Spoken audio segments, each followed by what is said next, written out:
Hello. Hello, everybody. Excuse me.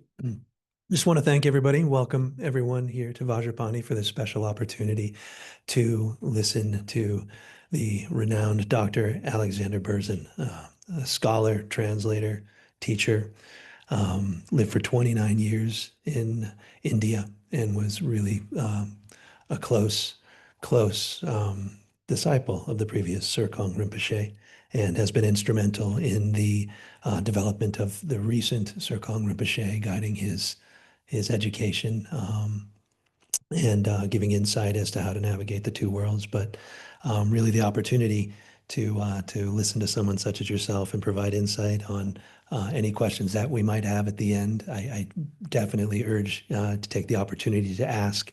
I don't know if anybody's been across or come across the Study Buddhism website, but it is kind of like the Google search engine of Buddhism.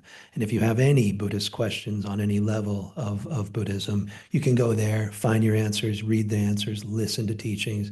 It's an amazing resource that's out there for us. And one of the real special things about being modern Buddhists is that we have these resources available to us. And that really is really because of you, sir. And I thank you for all your tireless work. But please, everyone, enjoy Dr. Berzin while we have him. Thank you. So we just start with a couple of prayers, mandala offering and taking refuge.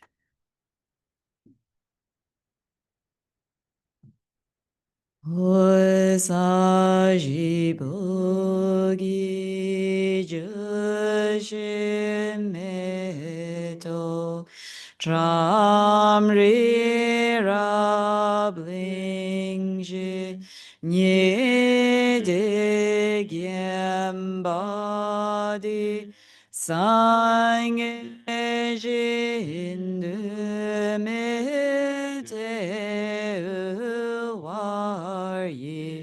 Drogun namdak jinda chubar shoyedam guru ratna mandala kam neyatayami Sangye chodan soge chognam la janchu bardu dagni gyabsu chi dagi chunyenge be sonamge rola penjir sangye drubar sho sangye chodan soge chognam la janchu bardu dagni gyabsu chi dagi chunyenge be sodamge drola penjir sange druparsho. I take refuge until I'm enlightened in the Buddha, the Dharma, and the Supreme Assembly. By my merits of listening to the Dharma, may I become a Buddha to benefit transmigratory beings.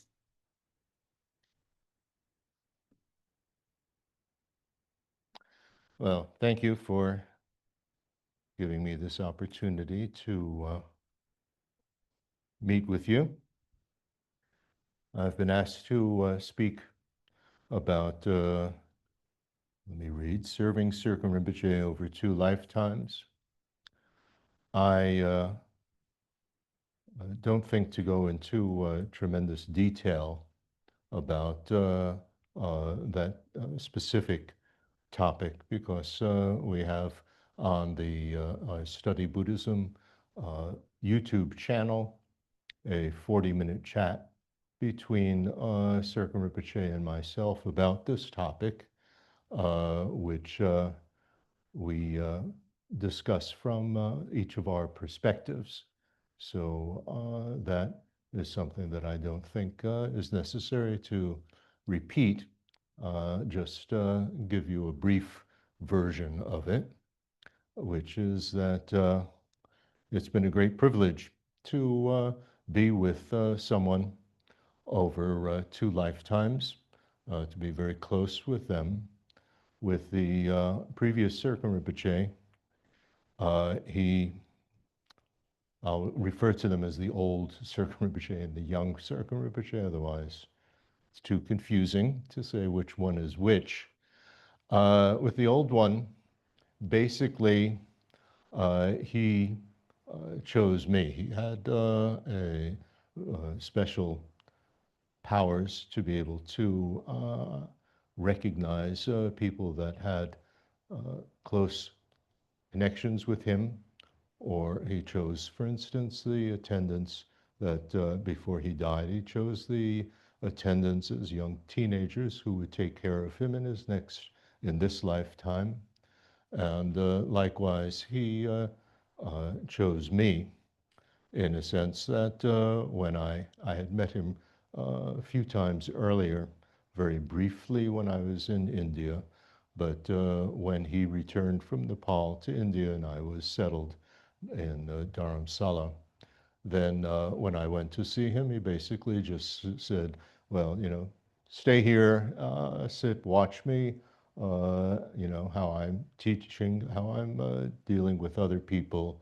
And he would explain what he was doing and so on. And I was sort of in the corner there like his pet dog.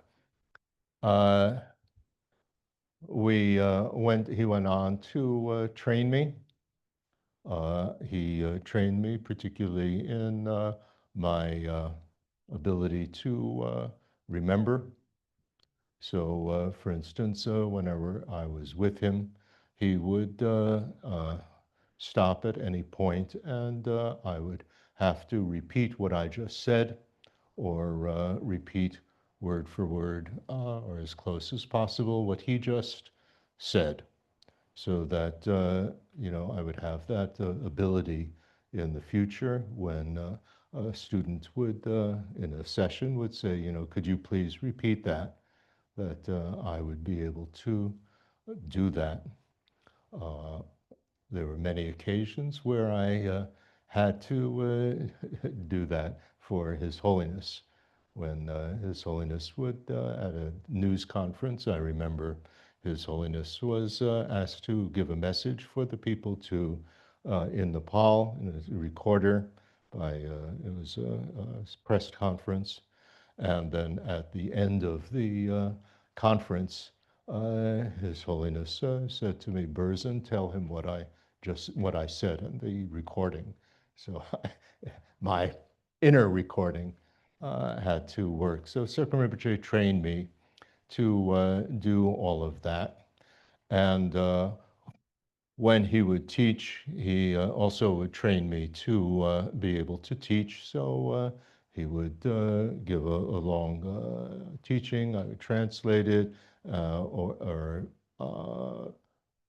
he would ask me to summarize what he had said, and explain it again. So like that, he was very kind to train me. We traveled together with him. I was like a secretary, arranged all his Western tours, and went with him on two tours through Europe and North America. And that was a wonderful opportunity. It made the connection so that after he passed away, I started to be invited to go to all these centers. He was very strict with me, scolded me always, or frequently, I should say. I had asked him to please use the typical Tibetan phrase, please make a donkey like me into a human being. I had come from Harvard, and I was a top student at Harvard and was very arrogant. And so although I, realized when I was in India with the great masters, I had the privilege to be with His Holiness, his tutors, and that level, you can't get any higher than that level of teachers and masters. And it was very humbling, of course, to realize that I knew nothing compared to what they knew. But Serkong Rinpoche always referred to me as idiot. or dummy, I should say, the Tibetan word for dummy, because I acted like a dummy in many social situations. I had no social graces, and he helped me to overcome this. When you have a relationship with a teacher, what you have is a close bond, a tamsik or a samaya. It's a close bond, and it's like a contract. And the contract is that you're never going to get angry with the teacher, no matter what what they do. That the word for guru devotion, which is terrible translation, is to entrust yourself to a teacher like you entrust yourself to a doctor that you have examined. This is the person that is going to be able to take care of you, help to heal you from, in this case, the disturbing states of mind and the misknowing that we have about reality. So, as part of that close bond, then you having examined and with the features of recognizing their good qualities, respecting that, appreciating their kindness for helping us, and so on, that we are going to see everything that they do as a method of teaching us for our benefit. So this you really have to trust that the person's not going to abuse you and so on. But, when your teacher is one of the teachers of His Holiness the Dalai Lama, you have, it was obvious that this was somebody that I could trust. So I never got angry with him for one moment, the 9 years that I was with him, and he relentlessly called me dummy. And only on two occasions did he ever thank me for anything that I did, and never offered any praise or anything like that, which suited me very well. For most Westerners, I suppose, if there's low self-esteem, this would be devastating. But in my case, where I was very arrogant, it was very, very helpful that you're not helping the teacher or helping others in order to get a thank you. What are you expecting? You used to say a pat on the head and then you'll wag your tail like that. This is not, good boy, good boy. You did well. That is not what is, motivating you. Your motivations should be purely to help others. And this was also when I first went to India and started to listen to His Holiness's teachings and started eventually to understand the Tibetan, that this is too good to, not make available to others. And, whatever translators were available were, not very, what should we say, not very accurate, broken English and so on, that really I would like very much to be able to make this available to others. It's too good to not make available. So Serkong Rinpoche prepared me. Later I almost saw that it was like a gift that he was preparing me to be able to translate for His Holiness, particularly Kala Chakra and Kala Chakra initiations. He never taught me anything individually, except Kala Chakra, but anything else, I had to translate it for somebody else. I couldn't just have it for myself. And this also trained me and got me very strongly into the idea that anything that I studied had to be made available to others. So I wrote down everything that I studied over all those years with all my teachers.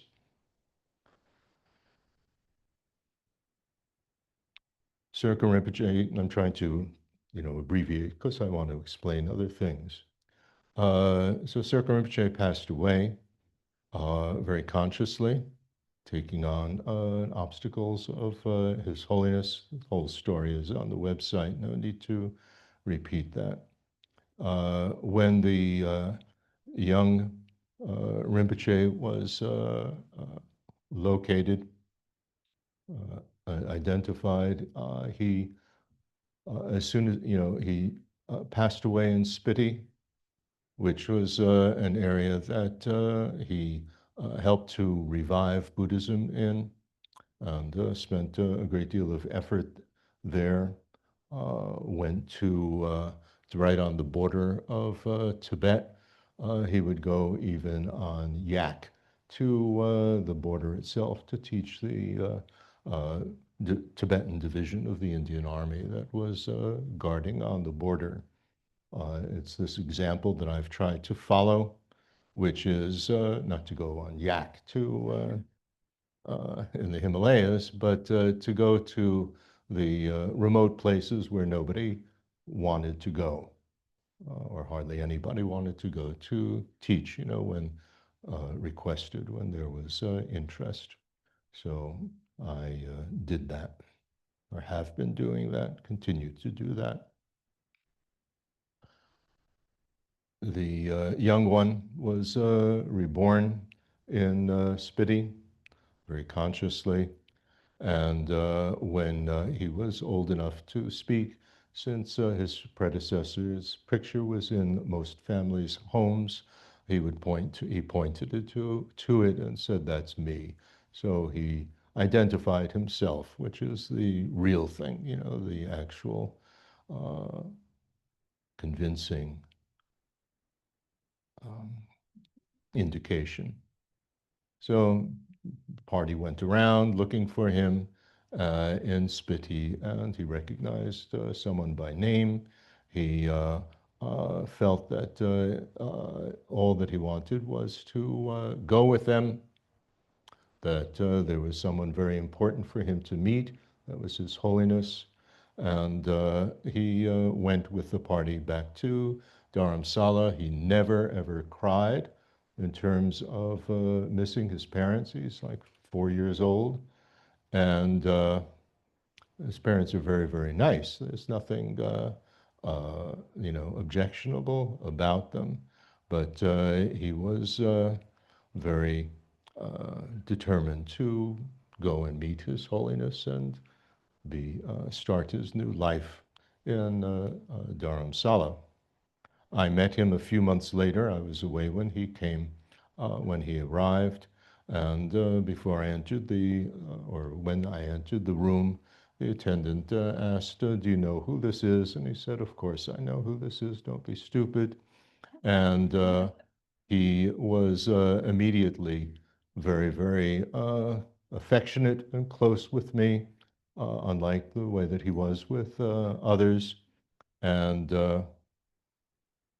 that connection was obviously there. I was quite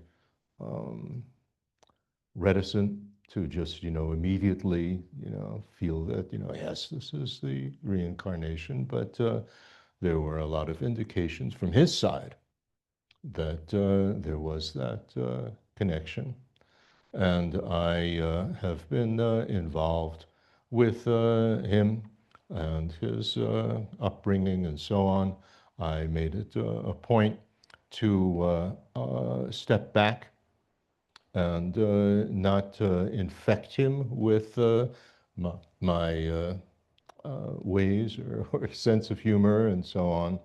I insisted that he not be taken to the West and have limited access to being spoiled by all sorts of Western toys and so on that are being given to him, and that he learn Western topics, you know, English and science and math and so on, with the textbooks that the Tibetans themselves use, so that he would be better prepared to relate to his community, because obviously he would have a big role in Spiti, which he has.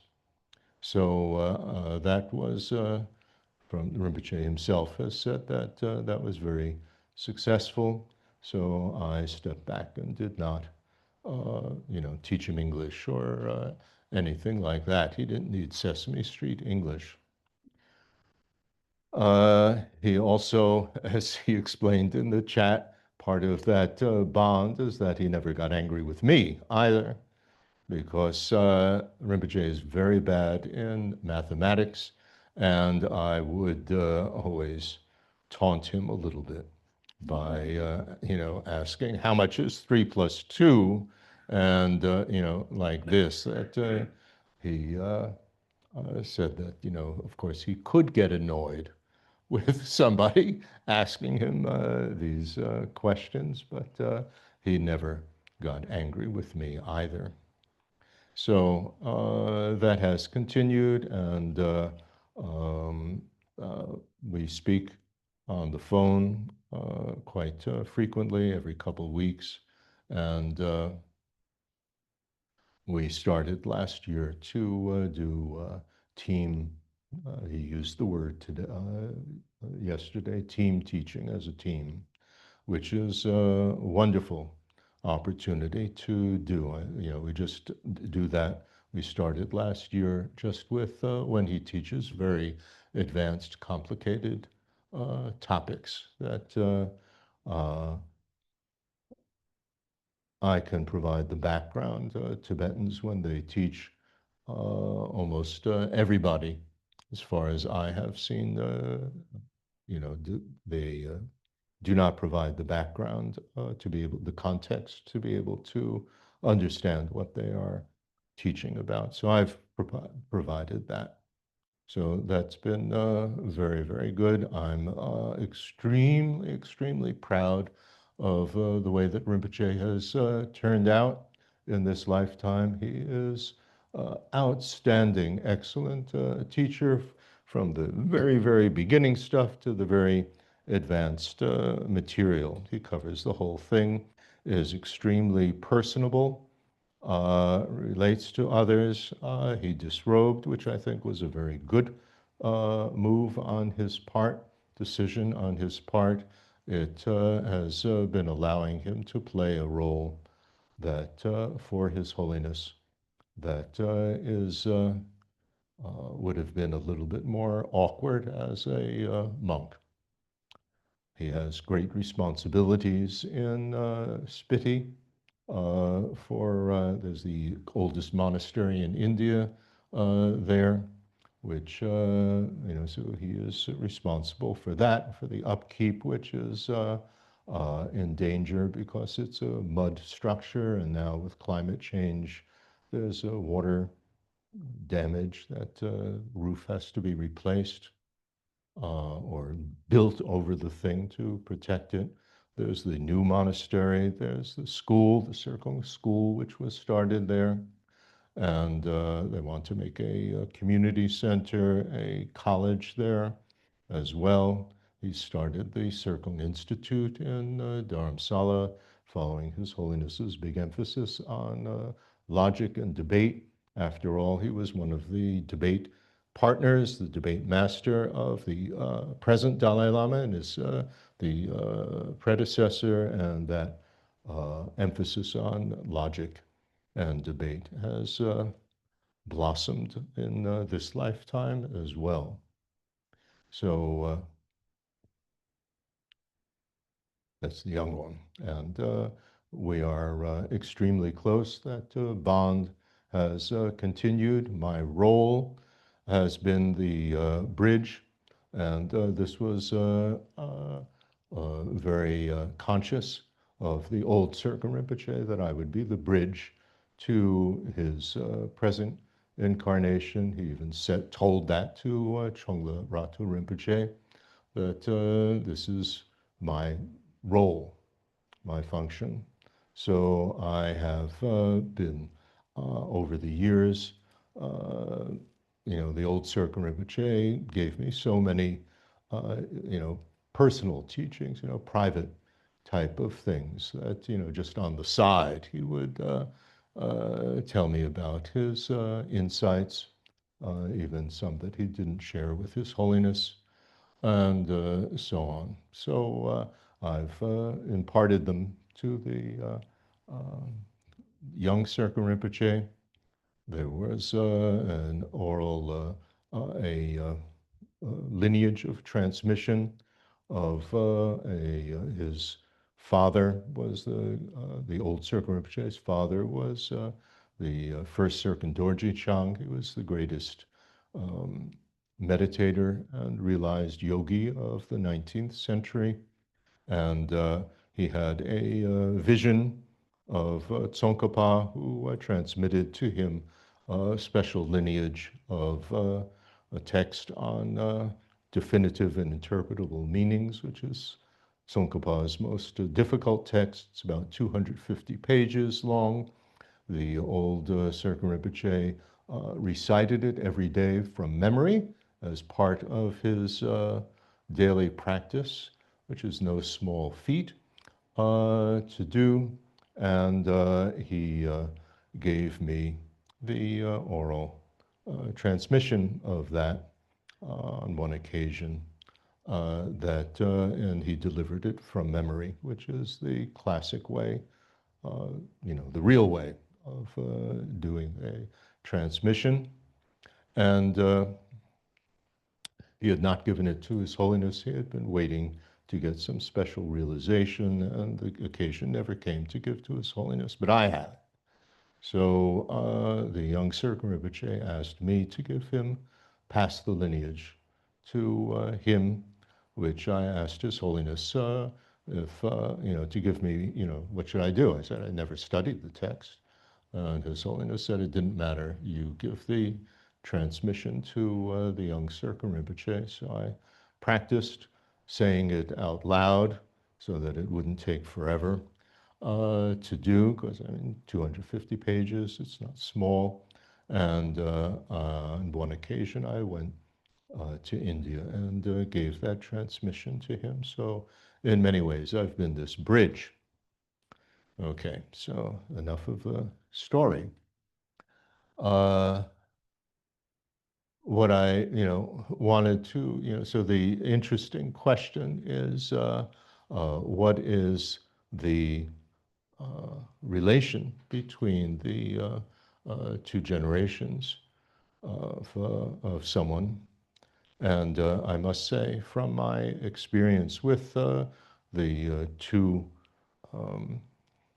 incarnations, I've had a similar but not as close contact with the two generations of Ling Rinpoches. I used to translate for the old Ling Rinpoche as well, and had many personal private teachings with him, used to see him quite a lot. And then the young Ling Rinpoche as well. But as I said, I didn't have that much, not like with the Serkong Rinpoche, the two Serkong Rinpoches. But this has totally convinced me of rebirth, that seeing this. So what is going on with rebirth? Okay, so I have to explain in terms of presentation in Tantra. Otherwise, we don't get a very precise explanation. And we'll refer to the way that it's presented in Kala Chakra. We have, when we speak in terms of what continues, what provides the continuity from moment to moment and lifetime to lifetime, we speak about the subtlest level. And on the subtlest level, we have the subtlest mind. We have the subtlest wind, which is what's responsible for appearances of objects and so on, and perception. So there's the subtlest wind, which then also is responsible for the body, one's own appearance. Kala chakra adds to that subtlest sound, which is involved with speech, communication, and subtlest energy drop or creative energy drop, which has to do with the experience of bliss and happiness and so on. So you get this package of four things. In the other tantras, they just speak of two, but Kala Chakra fills it out. And then that's just it. That's not the self. When the Hindu, in the non-Buddhist traditions, that would be the self. So you would think, well, it's just the same as the Atman in the other traditions, but it's not. The self is something which is tied to that cluster. So it's part of the cluster and it's tied to it. That's what the word actually means. That's translated as imputed. But imputation doesn't mean anything in English, and it gives the wrong impression that it's optional. In the case of these phenomenons like age and person, speed, and so on, these things are objectively tied to it, tied in the sense that's the connotation of the Tibetan term. The connotation of the Sanskrit is that it is caused to be known by something else. So, only on, so it can't exist separate from that basis. It's easy to understand with age. There is no such thing as age other than it being tied to it's the age of something. And it can't exist separate from that and can't be known separately from that. So the same thing with a person, an individual, the so-called self, that it's tied to this package. It's part of this package.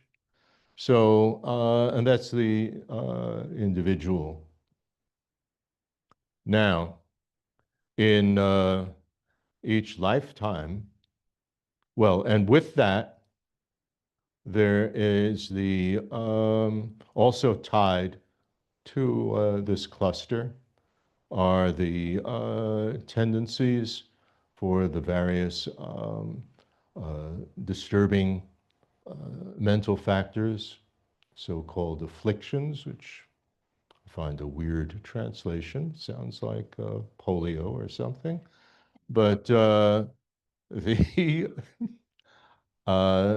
disturbing mental factors, they're not all emotions. Indecisive wavering is not an emotion. But in any case, the tendencies for those, the tendencies for all the mental factors, for concentration, for the positive love, compassion, and so on. All of these tendencies are also tied to that cluster. And likewise, you have the non-revealing forms. The non-revealing forms are, they can be, this is in the explanation of karma, that you have the revealing form of the method, the motion of the body, or the utterance of sounds of speech that are the method that are implemented for causing an action to take place. The motion of the body causing a killing to take place, the utterance of sound of speech, which is the method for lying. This is the karmic impulse that is described by Nagarjuna, basically, starting out. And for the mental karma, it's the mental factor of an urge that sort of pokes all the other mental factors and consciousness to perform their function, to think negatively, about I'm going to kill this person or whatever.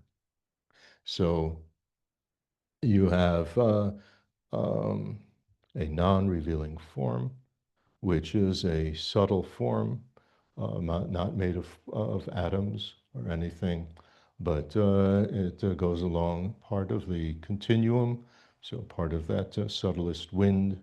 And these are vows, for example. So regardless of what you are doing, let's say the Bodhisattva vow, it's there all the time.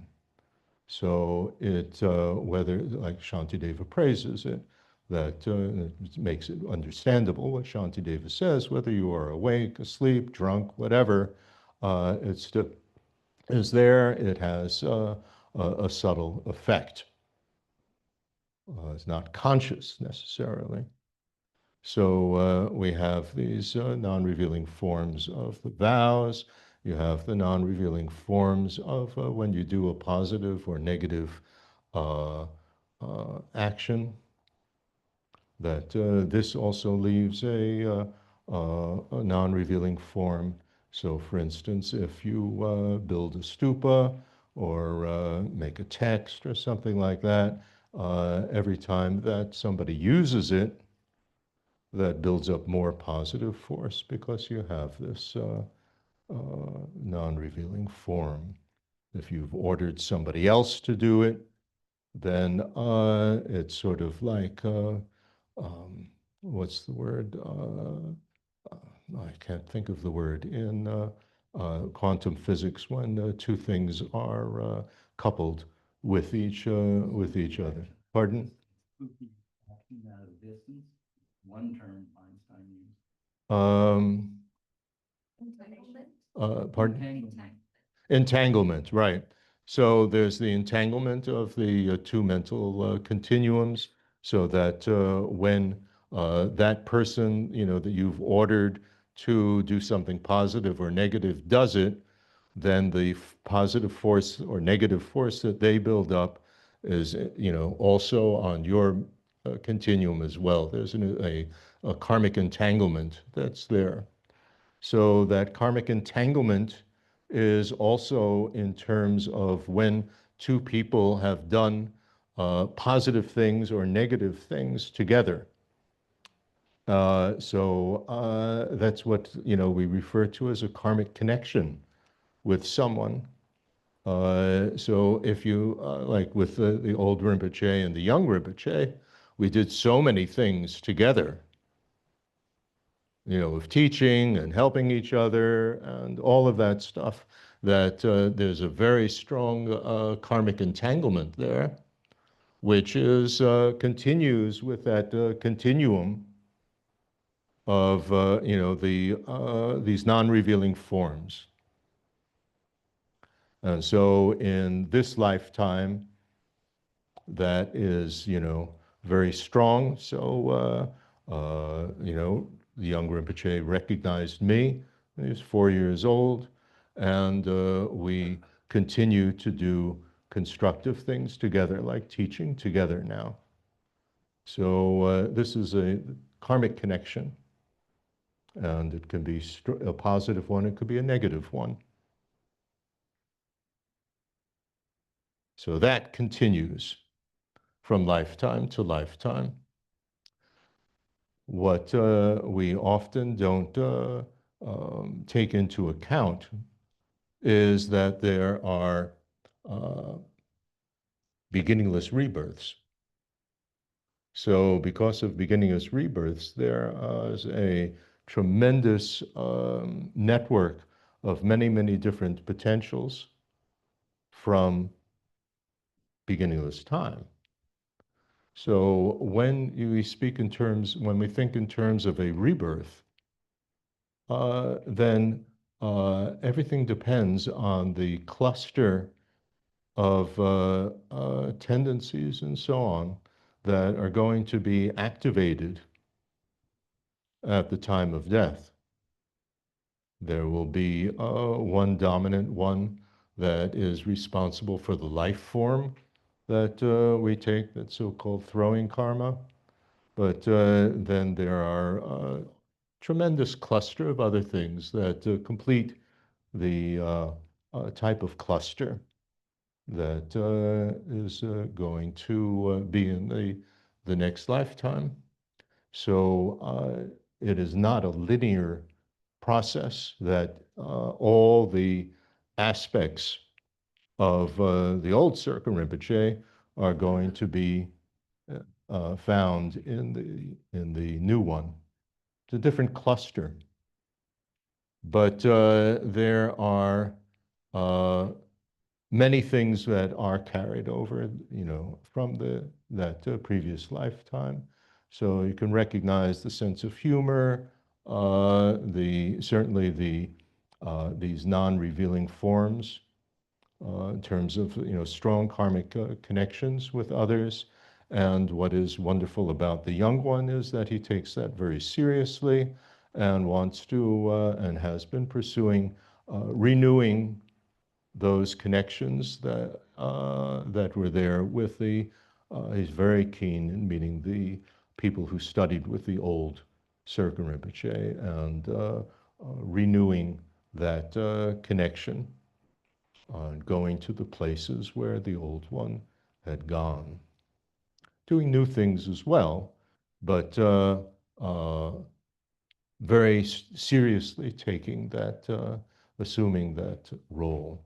So there are certain things that are similar. This interest in logic and debate are there, but it's a different cluster. So it's a different, although there's a continuum, it's a different person. And this is very important in terms of recognizing a next rebirth, especially thinking in terms of our own next rebirth. What we want to do is try to give a cluster. It's not going to be the same, the same cluster in this lifetime as it will be in the next lifetime.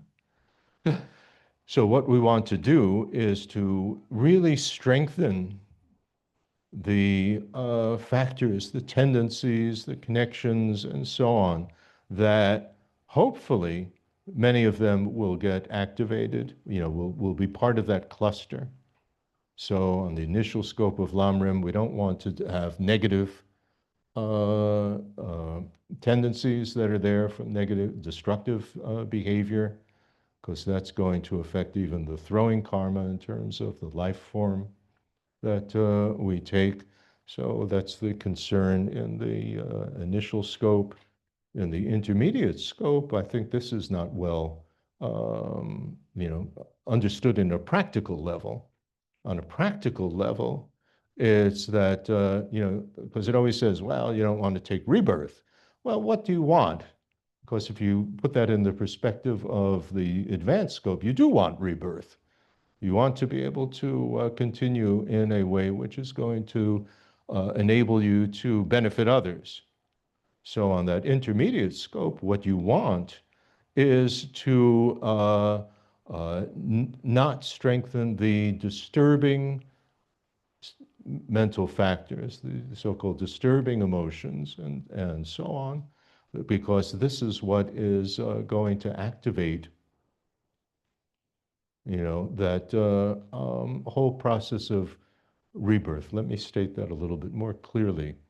What ordinary samsaric rebirth is activated, when I'm referring to the 12 links of dependent arising without going into detail about that. But these tendencies are going to be activated in terms of what's going to carry over into the next lifetime by karma, because they are karmic potentials. So karma, which is a compulsive impulse that's going to throw you, the mental continuum to the next moment, of death, existence, and then bardo, et cetera. So you don't want this to be happen under the influence of this compulsive impulse, which is driven or shaped by the disturbing states of mind, disturbing mental factors, by fear, or anger, I don't want to die, and this type of thing, or attachment, that I want to, be with all my loved ones in the next life and have everything, just like in good things in this life. So you don't want it driven by that. So that's what you don't want to reinforce, on this intermediate level. I want to not have samsaric rebirth. I want to have a rebirth which is going to be under the influence of compassion, the way, to prepare for the advanced scope.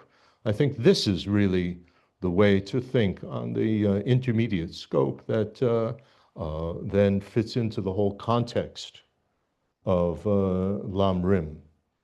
I mean, it's very important to look holistically at the whole spiritual evolution that's described by Lam Rim, fitted into context. So, in any case, what is so it is like, for instance, when you think of your next lifetime, which is I'm 80 years old, so it's something that is very, what should we say, more relevant to me than, when you're 20 years old. It's more real to me that, there's a next lifetime, coming up.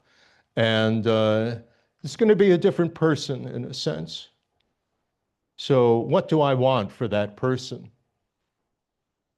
I mean, okay, it's a continuum, but really to think in terms of another person that is going to have the tendencies and potentials from what I have done in this lifetime, and going back, infinite things. But you want to make strong, since if you've done a lot of positive things in this lifetime, that this is going to,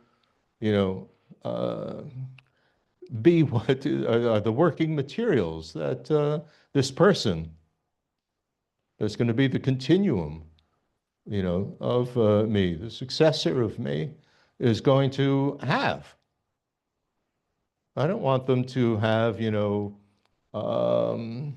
whatever emotional thing, arrogance or attachment to food like I have, and stuff like that. That's not, it's like, what do you want to give to this person that is going to be the continuum, the successor, in a much more intimate way than your children will be. So I think this is a very realistic way of looking at rebirth. Not that, Alex is now going to be, in a different body. It's not like that. So moment to moment change. So I think that this is a very much more realistic way of looking at rebirth. So the other topic that, and knowing somebody in 2 lifetimes, as I have with the Serkong Rinpoches and the Ling Rinpoches, and thinking in terms of our own next lifetimes, relating, putting those two together. So this is why I say, from my experience with Serkong Rinpoche, the 2 Serkong Rinpoches, and my own reflection about what's going on with rebirth, that I've become fully convinced that this is reality. So it makes death not a frightening experience at all. Now, in terms of seeing the teacher as a Buddha, which was the other topic that I was asked to speak about or offered to speak about, because I think that is grossly misunderstood.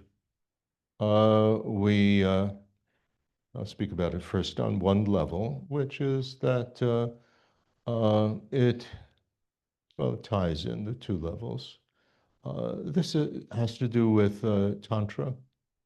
On a sutra level, the teacher is like a Buddha in the sense that the sunlight of the Buddha's teachings, goes through the magnifying glass of the teacher to reach us. So we're not able to study with Buddha himself. So this is the representative that through whom we gain access to the Buddha's teachings. So like that, the representative of the Buddha, like a Buddha, is another level of that. That like the Buddha, they are teaching us, helping us, take care of us, and so on. So that they are a Buddha is a completely different level. That is in Tantra, highest class of Tantra. And there are two aspects to that. One is that the only occasion where they are literally a Buddha is, in Anuttara Yoga Tantra, you have the fourth initiation, which is when the teacher introduces you to cognition of the two truths simultaneously. Only a Buddha is able to do that and explain, from their own experience what that is, and give the actual fourth initiation. And it can only be given to a disciple that is on that stage of the complete stage of Anuttara Yoga Tantra. It's not completion. It's not that you're completing something. It's when all the things are complete to be able to get access to the subtlest level of mind. That's the meaning of it. When they are already at the level of, the fourth level of the level of that they are ready to be able to experience the two truths simultaneously, not definitionally as a Buddha, but at the highest stage of Anuttara Yoga Tantra. For that disciple, that teacher has to literally be a Buddha. That is the only time that literally they are a Buddha. It has to be that they are a Buddha. Anything before that is, what should we say? Different, not that, to put it in a non-committal way. So, what is this all about? This is all about seeing ourselves, as one of the commitments in Anuttara Yoga Tantra is to view yourself as the deity. So a deity is a manifestation of a Buddha. I'm going to go a little bit longer than the hour. So in our mental continuum, we have all the so-called Buddha nature factors that will enable us to become a Buddha.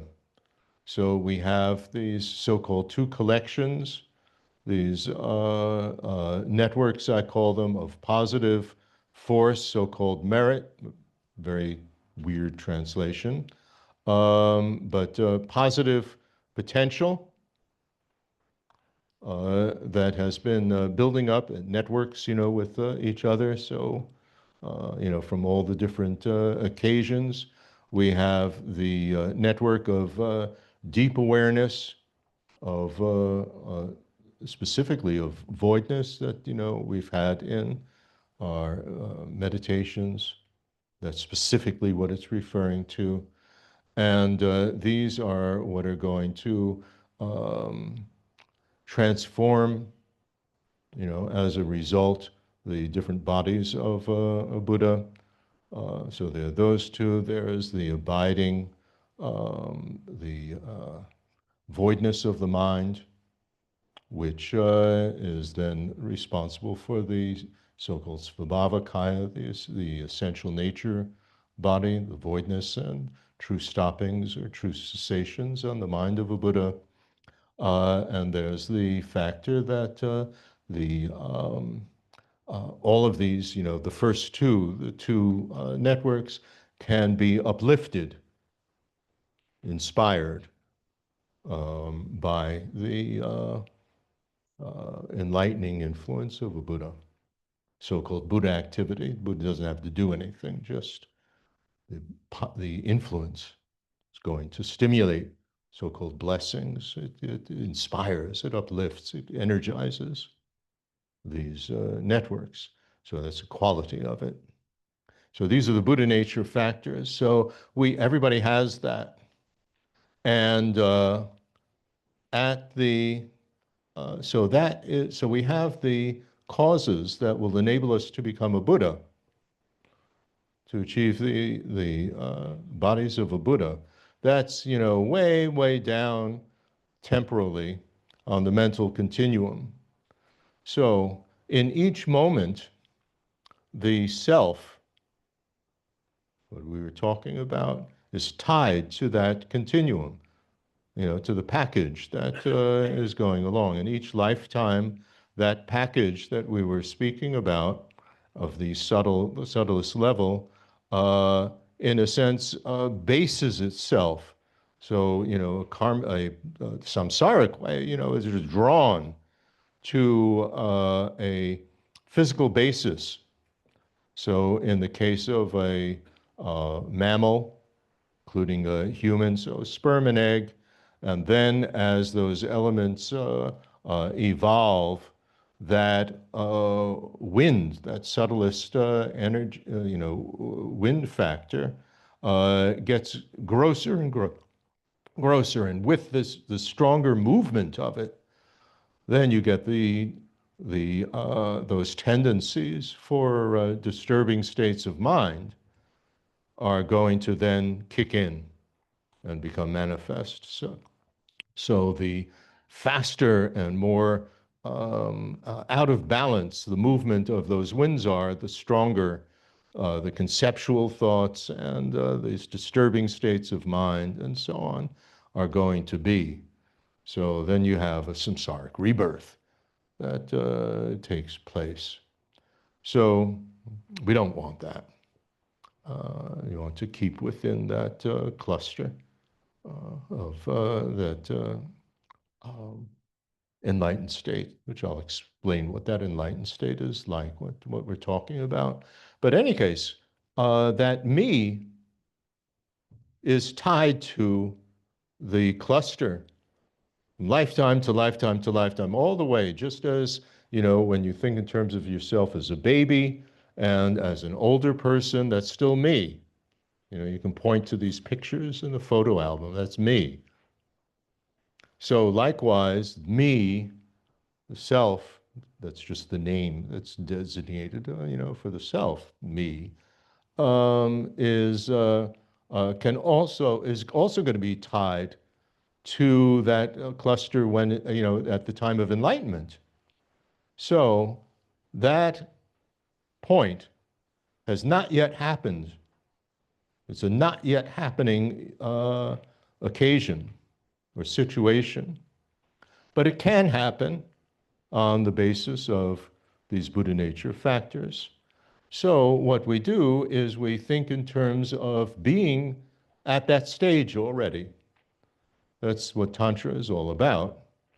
Although we know fully well that we're not there yet. If you think that you really are there, then you're crazy. But that's why Tantra is quite dangerous, because unless you know the voidness of the self, then, you can get into trouble thinking that, I'm really Tara and so on. So that is the, what we're going to call, me. And we have an appearance as one of these Buddha figures. I'll explain that next. So the same thing is true for the teacher, especially during initiations. It has to be like that. So if we can see it, if we can't see that the teacher is a Buddha, with the form of a deity, we're never going to be able to see it for ourselves. So it's part of this whole process of seeing oneself as a deity that you see the guru as a deity. And just as me is tied to the, myself as a deity, the same thing with the teacher. So when we talk about bodhicitta, bodhicitta is the mind that is aimed at the bodies of a Buddha, enlightenment, my own individual enlightenment, which has not yet happened, but which can happen on the basis of these Buddha nature factors. So when we have that mind that is focused on that, well, that's pretty abstract. So it has to be represented by something. So it's represented by the teacher as the state of, being the guru. It's represented by ourselves in the form of the deity. So you have to have bodhicitta for Tantra, for it to work, because this is what the whole point of, bodhicitta is then aimed at achieving this. And the voidness that it is, only going to arise dependently on building up stronger and stronger these networks.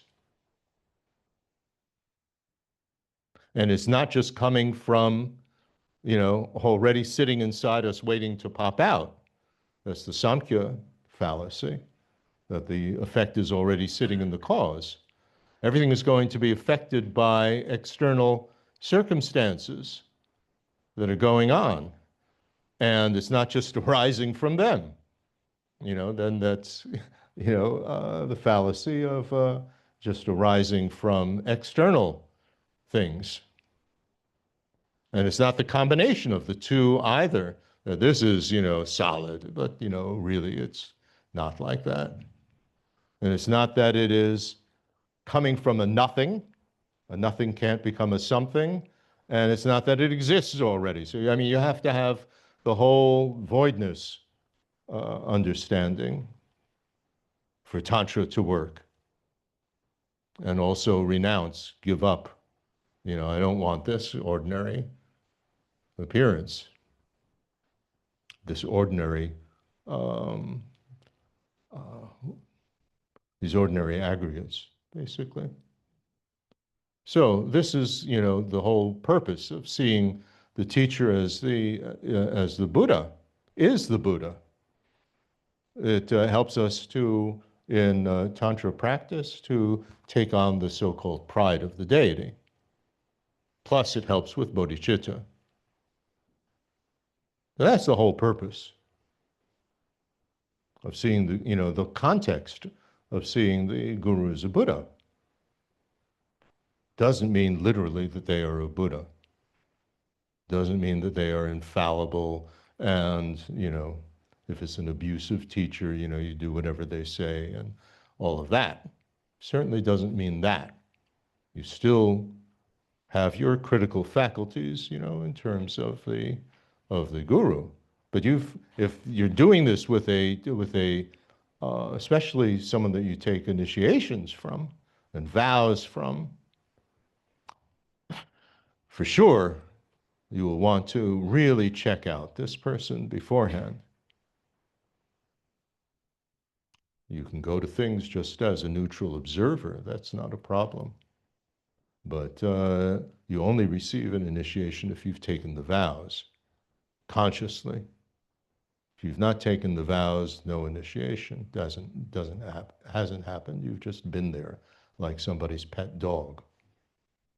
Tibetans bring their pet dogs with them.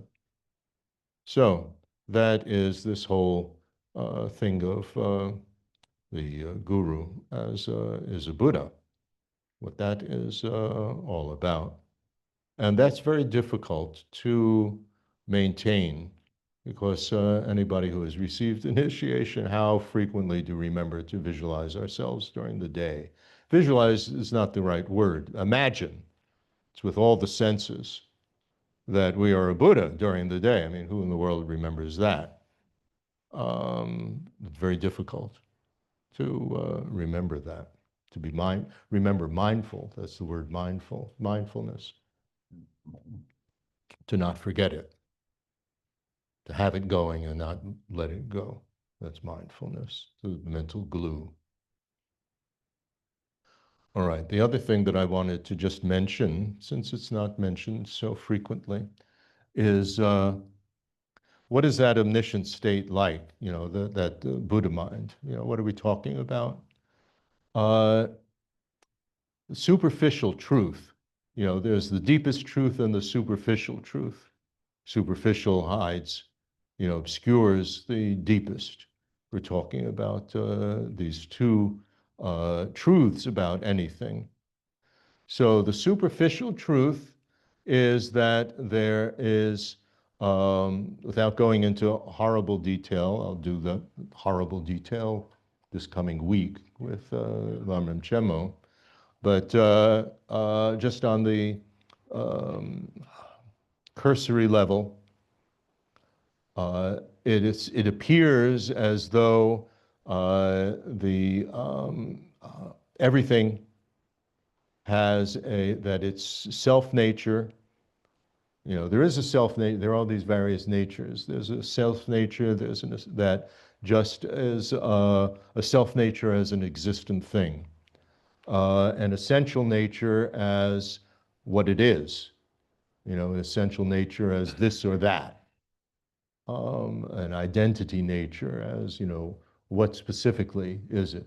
So there are these various natures. There are different words in Tibetan. Often they're the same word in Sanskrit, but the Tibetans do differentiate it, which is wonderful. And there are some different Sanskrit words, but in any case, what is the, you know, what our minds, what the habits of perceiving this and believing this it makes appear is that these have the power, either by themselves or in the context of conceptual labeling, the power to establish and make them exist in a sense.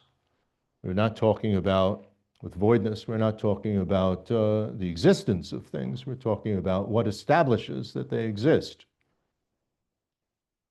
That's the word, you know, like in the lower tenet systems, what establishes that it exists is that it performs a function. If it performs a function, therefore it exists. You know, you have cogito ergo sum, you know, I think, therefore I exist. I get a like on my Facebook page, therefore I exist. That's not a joke. That somehow people feel that this affirms their, you know, makes them existent if they get this acknowledgement. So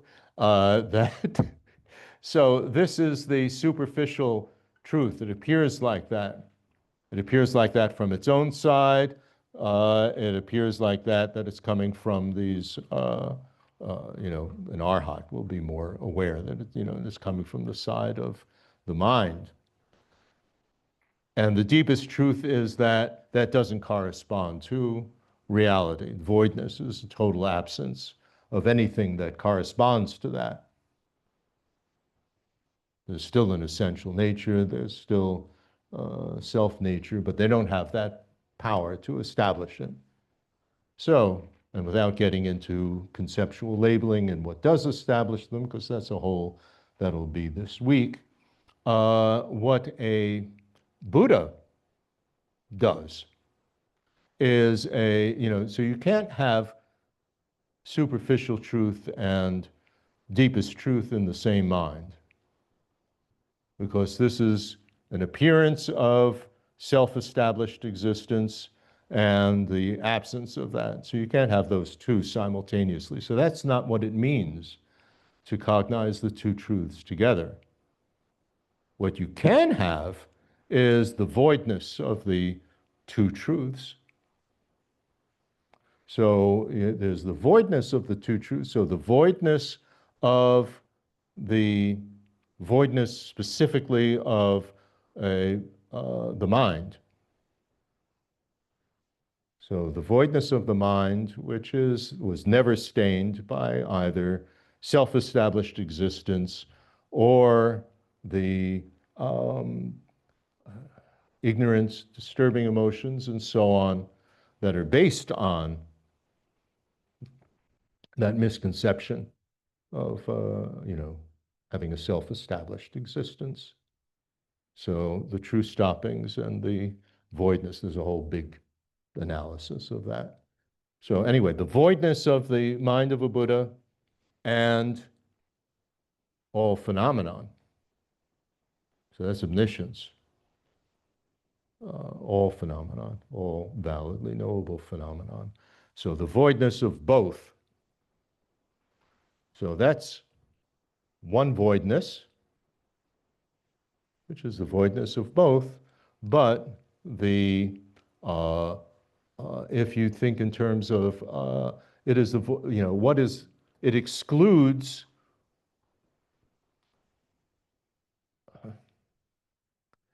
let's describe it another way.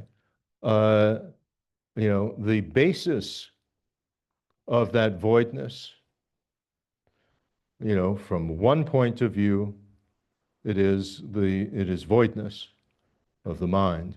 From another point of view, it's all phenomenon. So the so-called double negative, everything that it is what's left over when you've excluded everything that it's not. So you can do that in two directions. One is the voidness of the mind, the other is all phenomenon.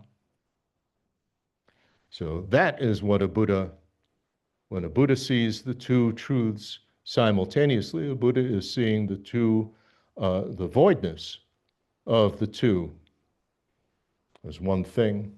Now, you have not understood voidness completely unless you see it as dependent arising.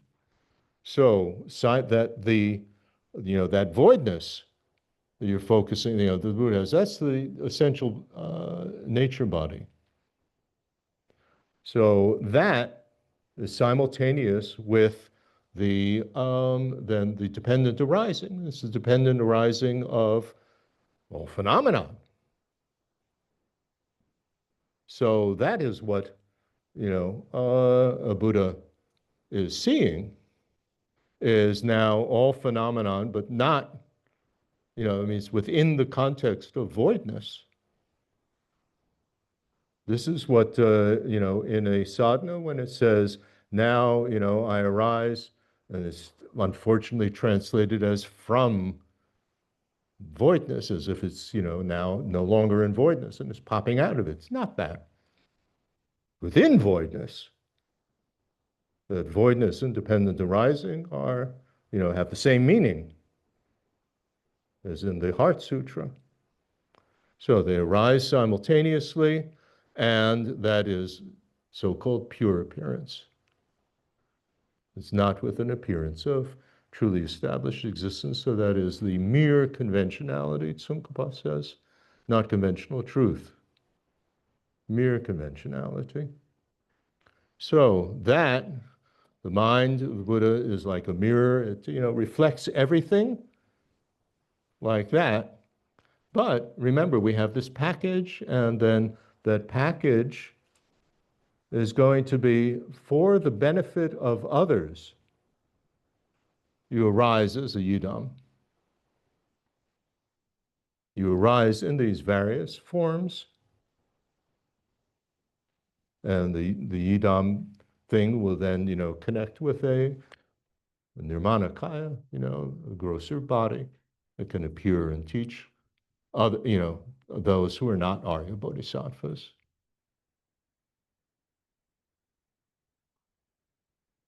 You can get more descriptive than that, but maybe this is, enough detail.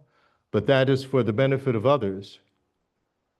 So when we think in terms of arising as, a deity and the mandala and all of that, it's important to understand that this is a method of practice that we are offering to others, in which, the yidam and the mandala and all the figures, that's an infographic.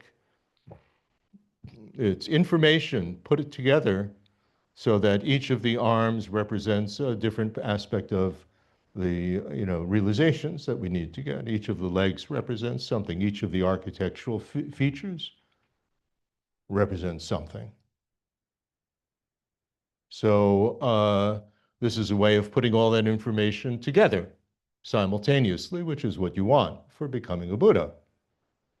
So the more complicated it is, the more fully we are training ourselves, so Kala Chakra is the fullest. So this we are offering. It's not that, people have this strange idea that somehow this is reality, that there's these mandalas. That's, the Pure Land and so on. So they take it, very concretely. It's not concrete. Nothing is concrete. But this is for the purpose of others. We are offering a method for their benefit. So that's why we can offer many, many different mandalas, many different forms that are not, it's not conflicting or anything like that. So this is, teacher is offering that. We are aiming to offer that. We're imagining that we are offering like that, achieving that svabhavakaya for our own benefit, that we get rid of, the disturbing states of mind and so on, and that omniscient mind, I can't restrain myself, that omniscient mind is, it's fantastic. If you think of the way that the world appears through human eyes, for example, and the way that it appears through the multi-prism eyes of a fly, where the fly experiences many, many more frames of information per second than the human brain does. So that perception is very different from a human perception, and various animals will have sensors that we don't have that can, perceive things, of different wavelengths, and hear things of different wavelengths than humans can. And they can sense, magnetic fields and stuff that humans can. So what's reality? So a Buddha is able to, perceive all these different, information systems, in a sense. You know, there's not concrete in one thing. So it's the same thing with sound, the subtlest sound, that a Buddha utters sound and everybody can understand it in their own language. Because it's not, there's no inherent sound, you know, association of a word, you know, inherent sitting inside the sound. So that's this omniscient, you know, sound thing, you know, I mean, it's fantastic, you know, when you really start thinking, you know, fitting it into the explanation of voidness, then, you know, the qualities of a Buddha mind start to make a little bit of sense. So anyway, this is what we are, that fits in with seeing the Guru as a Buddha and imagining ourselves as a Buddha in Tantra, and that's the level that it's all about. So when you have a teacher, you know, like to bring this back to Serkong Rinpoche, it's difficult, you know, just as it's difficult to be mindful of viewing ourselves as a Buddha, you know, seeing the Guru also as a Buddha is very difficult to remain mindful of. But what is important is not exclusively, you know, to see them as a Buddha all the time, but to realize that as a Buddha, they have taken human rebirth. I mean, that cluster, you know, still, you know, a Nirmanakaya cluster is, you know, taking as its basis these, this body, the elements of the body. So it's connecting and activating those elements in a sense. And those elements are very human. So you need to treat the teacher as a human being, you know, not just holy, holy, which is, you know, in certain situations, holy, holy is fine. But as a human being, they get tired, you know, you don't annoy, you know, bother, pester them, you know, when they're busy. They need to rest. They have things that they like. I mean, Serkong Rinpoche loves football. I make sure in his teaching schedule that he comes to Berlin at the time of the World Cup and is able to see the final games, just as a regular person, you know, would do, because that's what he likes. So give him that opportunity. You know, so be respectful of the fact that they are, you know, human with human needs. They like certain things, you know, they like certain foods and so on. So you do that. You do that and treat them as holy, holy in certain situations, you know, like His Holiness will say, you know, now I'm on the throne. And now at this point, you need to, you know, in the initiation, you need to see me as a Buddha, which means before that, you know, take care of the fact that he's a human. You know, when I was involved with the travels of His Holiness, I would, you know, try to make, you know, an emphasis that His Holiness is a human being and he needs, you know, he has human needs of a human body that need to be taken care of and not totally ignored in his schedule of the day. So that's very important if you're going to have a close bond with a teacher.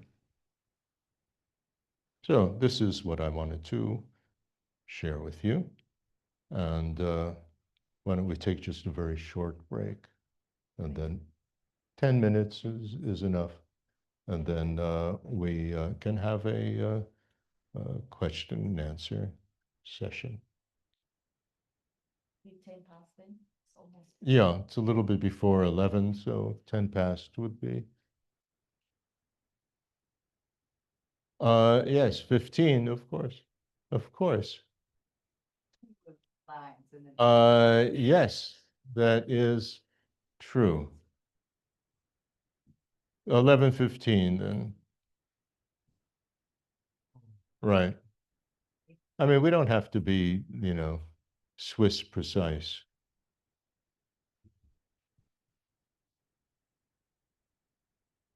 I don't say German precise because